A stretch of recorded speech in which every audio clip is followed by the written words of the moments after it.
రోటి పచ్చడంటే రుచే కాదు, ఆరోగ్యంగా కూడా ఉండాలి. అలాంటిదే ఈ నువ్వుల పుదీనా పచ్చడి. ప్యాన్లోకి 3 స్పూన్ల నువ్వులు, 1 స్పూన్ అవిసె గింజలు, 1 స్పూన్ ధనియాలు, 1 స్పూన్ జీలకర్ర వేసి లో ఫ్లేమ్లో వీటన్నిటిని దోరగా వేయించుకోవాలి. ఇలా వేయించుకున్న వాటిని మిక్సీ జార్లోకి తీసుకొని పక్కన పెట్టుకోండి. ఇప్పుడు అదే ప్యాన్లో 2 స్పూన్ల నూనె వేసుకొని, రోటి పచ్చడి అంటే కొంచెం స్పైసీగానే ఉండాలి. మీ తినే కారాన్ని బట్టి పచ్చిమిరపకాయలు వేసుకొని వీటిని కాస్త వేగిన తర్వాత పుదీనా వేసుకోవాలి.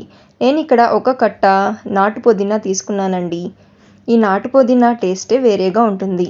మగ్గుతుంటేనే ఇల్లు మొత్తం గుమగుమలాడుతుంది. పుదీనా వేసుకొని బాగా మగ్గిపోయిన తర్వాత మరో ప్లేట్లోకి తీసుకోండి. ఇప్పుడు మరో 2 స్పూన్ల నూనె వేసుకొని 3-4 టమాటాలు వేసుకొని తగినంత చింతపండు వేసి టమాటాల్ని మెత్తగా మగ్గనివ్వాలి. టమాటాలు కూడా మెత్తపడిపోయిన తర్వాత పూర్తిగా చల్లారనివ్వండి.